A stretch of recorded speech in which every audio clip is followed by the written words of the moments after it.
Picture a scorching afternoon on Allen Street. The dust is thick, the heat is miserable, and the wooden boardwalks tremble from the constant shuffle of boots. But not everyone is wearing boots, or even pants. Because Tombstone, in its prime, had a reputation. If something wild was going to happen in the Old West, it was probably going to happen here, and someone might lose their trousers in the process.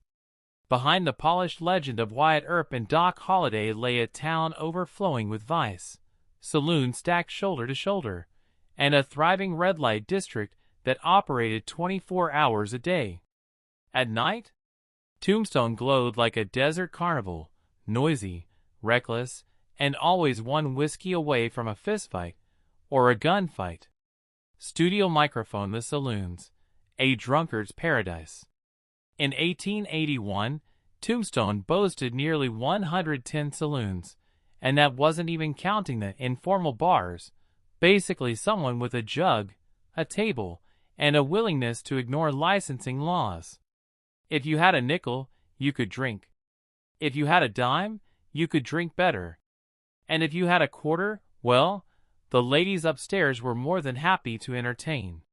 The famous Oriental Saloon, with its chandeliers and velvet drapes, was the place to gamble away your silver earnings. But the truly wild trouble brewed in the dives on the south side, places like the Bucket of Blood, where poker games ended in pistol smoke more often than not. You didn't walk into these saloons for a quiet drink. You walked in to test your luck, and sometimes your life expectancy.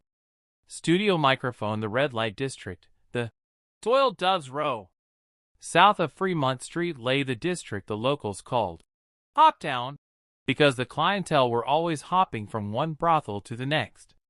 Elegant parlor houses sat beside one-room cribs made of scrap lumber, each with a single bed, a dim lantern, and a girl hoping to make enough money to survive the day. Some women earned small fortunes. Others barely made enough to keep their rooms. Drunks stumbled between buildings. Cowboys sang bawdy songs in the street. And on more than one occasion, a half-clothed patron woke up in a horse trough, wondering what had happened to his pants, hence the town's unforgettable nickname. Studio microphone. Law and disorder. Tombstone had lawmen, sure, but for every badge in town, there were 10 drunk miners with itchy trigger fingers. Wyatt Earp, Morgan Earp, Virgil Earp, and Doc Holliday tried to enforce order, but Tombstone didn't want order. It wanted entertainment. The Cowboys, the rustler gang that roamed southeast Arizona, stomped into town with spurs jingling and tempers hot. They gambled, harassed the locals, picked fights, and left behind a trail of empty whiskey bottles and complaints. The Earps did their best to keep the peace. But in Tombstone, peace didn't stand a chance.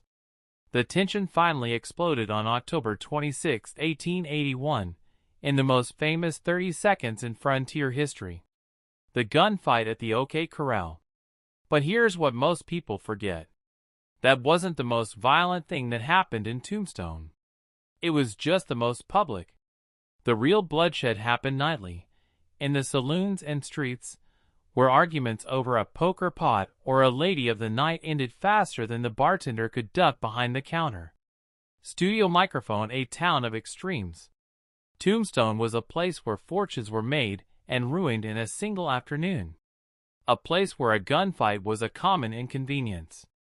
A place where the line between civilization and chaos was drawn in dust and crossed every night. It was loud. It was bawdy. It was dangerous.